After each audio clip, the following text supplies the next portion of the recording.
Assalamualaikum warahmatullahi wabarakatuh. Perkenalkan, nama saya Rika Anrohim, NIM 195333154, kelas 2C dari Prodi Teknik Informatika. Pada kesempatan kali ini, saya akan mempresentasikan hasil pembelajaran saya mengenai menelusuri konsep dan urgensi penegakan hukum yang berkeadilan. Kita awali dengan pernyataan Cicero. Cicero pernah menyatakan sebuah pernyataan yang artinya, di mana ada masyarakat, di situ ada hukum. Yang artinya, di mana ada suatu negara yang terdapat masyarakat, di situ pastilah ada hukum yang berlaku dan hukum yang dijunjung tinggi.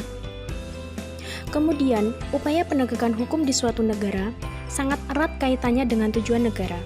Tujuan negara yang hanya menjaga ketertiban itu ialah arti tujuan negara yang sempit. Tujuan negara dalam arti yang luas ialah agar setiap masyarakat terjamin kesejahteraannya. Dengan kata lain, tujuan negara tidak hanya menjaga ketertiban dan keamanan, melainkan agar terjamin kesejahteraan setiap masyarakat yang ada di dalamnya.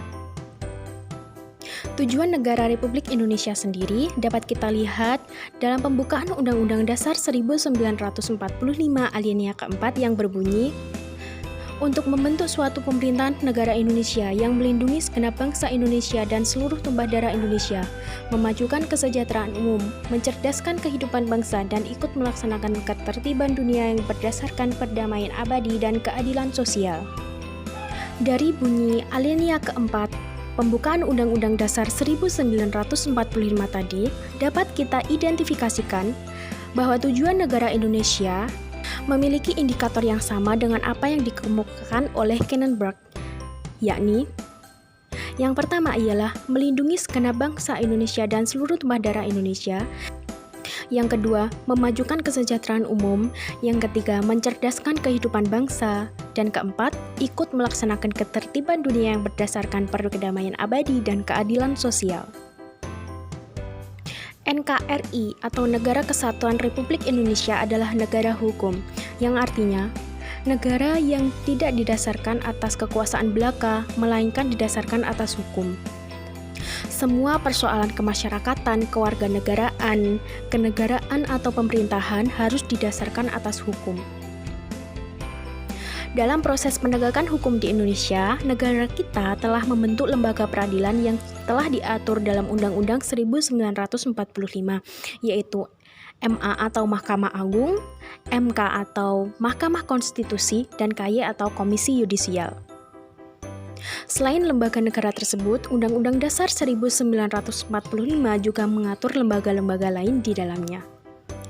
Dalam teori tujuan negara, pada umumnya ada 4 teori yang dianut oleh negara-negara di dunia ini, yaitu yang pertama, melaksanakan ketertiban dan keamanan. Yang kedua, mengusahakan kesejahteraan dan kemakmuran rakyatnya. Yang ketiga, pertahanan. Dan yang keempat, menegakkan keadilan.